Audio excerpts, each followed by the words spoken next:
Another popular excuse that I think is kind of assumed as a universal truth in college football is that the reason for Lincoln Riley's bumpy end to last season and start to this season. Bumpy is maybe being a little bit too aggressive, but the reason that USC has not been better is because of defensive ineptitude. It's because of defense. Yeah. The offense has obviously been very good. The defense has been soft. I don't think that's a stretch to say. I do wonder, though, if that is the main excuse we should be making, because USC defenses have been soft before. USC has been a target for transfers. It's been a popular place to go. I think love Lincoln Riley or hate Lincoln Riley, he has certainly stepped foot on campus and given that program some juice, right? Everybody wanted to go and play there a year ago. Certainly. So now here we are a year later. Seems like it's the same problem. It's very popular to blame the defense and very popular to blame Alex Grinch specifically for that defense. Is that where USC is at? Is it such that you just swap out a defensive coordinator, you bring in some different guys maybe to play a different scheme, and suddenly it's going to be back on the tracks and this is going to be a national powerhouse again? No, I don't think it's that easy. I don't think it's like a white glove situation. It's a great excuse, and I think you look at Lincoln Riley and you say, well, he had a good defense, and it was with Alex Grinch. I think it was the 2020 season at Oklahoma, and otherwise Oklahoma, with both Alex Grinch and Mike Stoops, struggled to an incredible extent with both Bob Stoops and Lincoln Riley. And look, there's like a popular thing to say about like, if he wanted to, he would, right? In terms of relationships. If he wanted to be romantic, he would. If he wanted to impress you, he would. If Lincoln Riley wanted to have a complete team, if Lincoln Riley wanted to have a defense that would hold its own on his own team with that great offense, he would.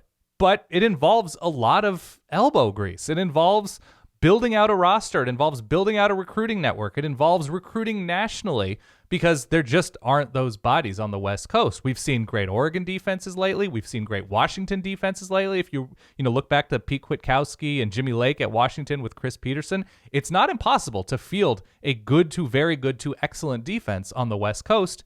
It takes time. It takes effort. It takes energy.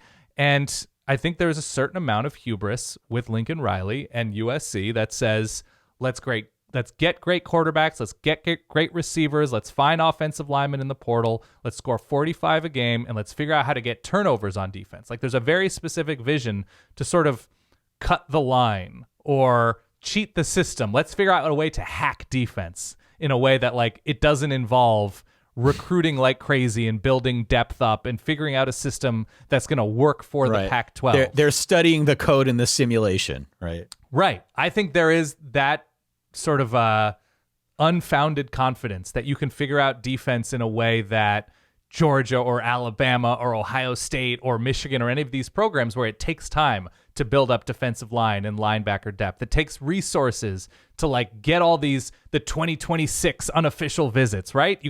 This is something, building up roster depth takes years and years of planning in advance.